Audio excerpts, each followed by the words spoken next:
Ou você pode argumentar se o tipo de crescimento que houve nos últimos 3 anos vem um crescimento saudável a longo prazo. Então, eu vou fazer alguns comentários no final, quando eu vou fazer algumas provocações sobre a situação atual do Brasil. Qual é então, crescimento, o resultado foi muito ligeiro, muito pequeno. Também você pode, o que é interessante, que esse neoliberalismo não mudou uma coisa que sempre foi um problema sério no Brasil, a baixa razão de investimento PIB. A razão investimento PIB no Brasil é mais ou menos 18%. Baixou para 16%, aumentou para 20% de vez em quando. Mas é nada em comparação à razão asiática, de 30% ou 35%. Então, me parece que a longo prazo, como é que o Brasil poderia, ou as economias da América Latina, ter um crescimento razoável com esse tipo de, essa baixa porcentagem de investimento. Especialmente os investimentos públicos, e especialmente, como você deve saber, a falta de investimento de infraestrutura. O neoliberalismo não resolveu os problemas sociais do Brasil. Como vocês sabem, o que é interessante na história econômica do Brasil, que a concentração da renda, a concentração da riqueza é uma coisa que já prevalece desde o início do século, digamos, desde a época colonial. O que é interessante é que na economia exportadora de matérias-primas do século XIX e do início do século XX, essa concentração da riqueza e também da renda continuou. E o que é interessante também de um regime de economia aberta para uma economia fechada, substituição de importação, também a distribuição de renda não mudou, a concentração até piorou durante a época de substituição de importação. Então, nada mudou, e o que é interessante é que na época de neoliberal, se pode argumentar, até pouco tempo atrás, certamente, digamos, até o início do século XXI, também o neoliberalismo continuou acompanhando, digamos, uma economia socialmente muito injusta. Quer dizer, com essa concentração. Você pode argumentar que a privatização no Brasil concentrou a riqueza, não diminuiu a riqueza. Porque, em comparação à privatização da Margaret Thatcher na Inglaterra, na década de 70, onde se privatizou através da venda de milhões de ações a milhões de cidadãos britânicos, isso não foi possível no Brasil. Só uma proporção muito reduzida da população brasileira tinha digamos, os meios, digamos, de participar da privatização. E, de fato, o que se fez na privatização foi que os grupos tradicionais, os grupos financeiros e os grupos internacionais, basicamente, ganharam os leilões. Eles absorveram, digamos, a propriedade do Estado. Então, você pode dizer que o neoliberalismo, inicialmente, não melhorou esse problema eterno do Brasil da má distribuição da renda, da má distribuição da propriedade.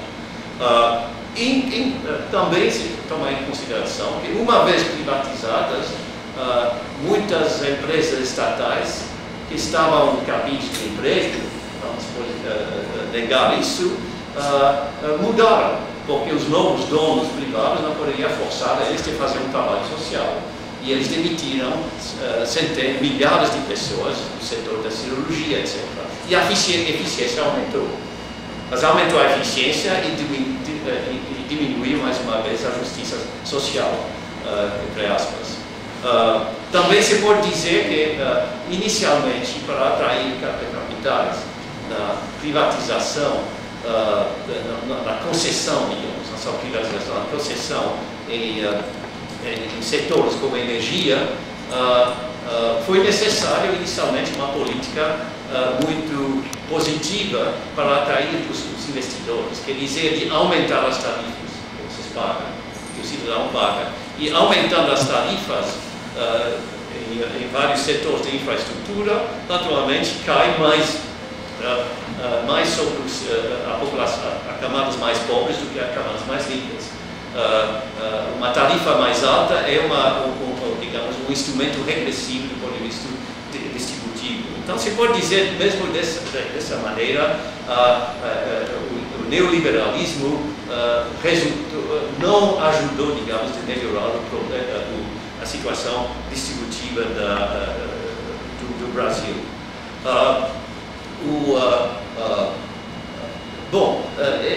Essas são algumas, digamos, das minhas críticas, digamos, do neoliberalismo. Agora você pode dizer, não, peraí, você é um gringo, você não sabe que o Gini melhorou. O Gini melhorou nos últimos anos, isso não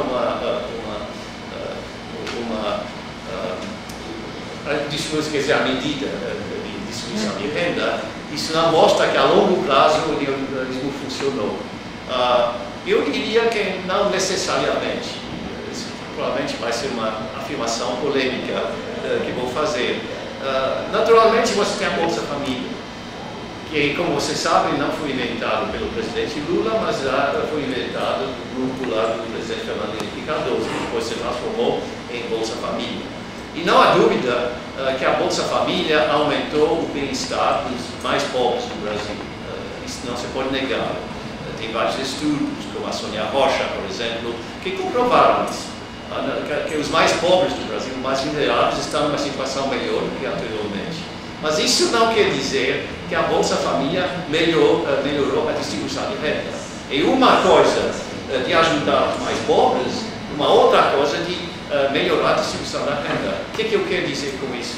O que eu quero dizer é o seguinte, por exemplo, se você toma, eu fiz um cálculo 2 ou 3 anos atrás, talvez mas se você toma as Bolsas Famílias, o que o governo gasta em Bolsas Famílias, como porcentagem do PIB nem chega, talvez chegue a 1% do PIB.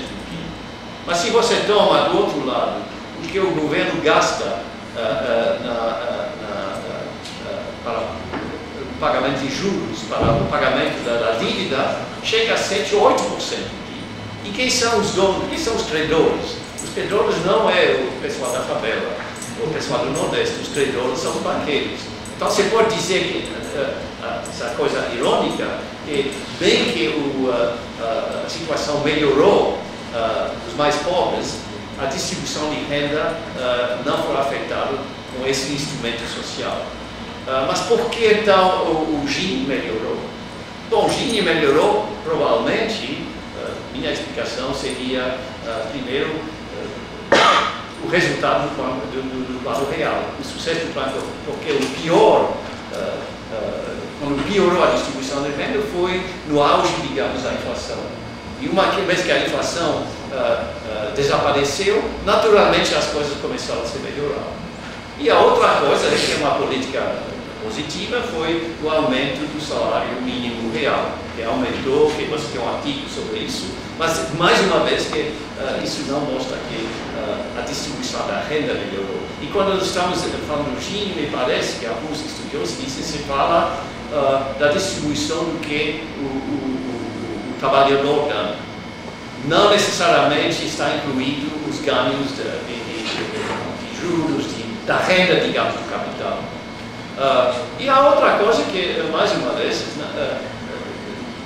que para mim é compromisso, se você mede, digamos, a concentração em vários setores, a concentração, digamos, das vendas em vários setores, você toma vários setores, examina lá os dados do exame, as maiores e melhores, e toma as 5 maiores empresas em cada setor, uns 30 ou 50 que eles têm, não há dúvida que nos últimos 10 ou 15 anos aumentou a concentração, digamos, do poder nesses vários setores. E se você tem uma concentração da riqueza, você também, a implicação é a longo prazo, que não vai melhorar muito a distribuição da renda.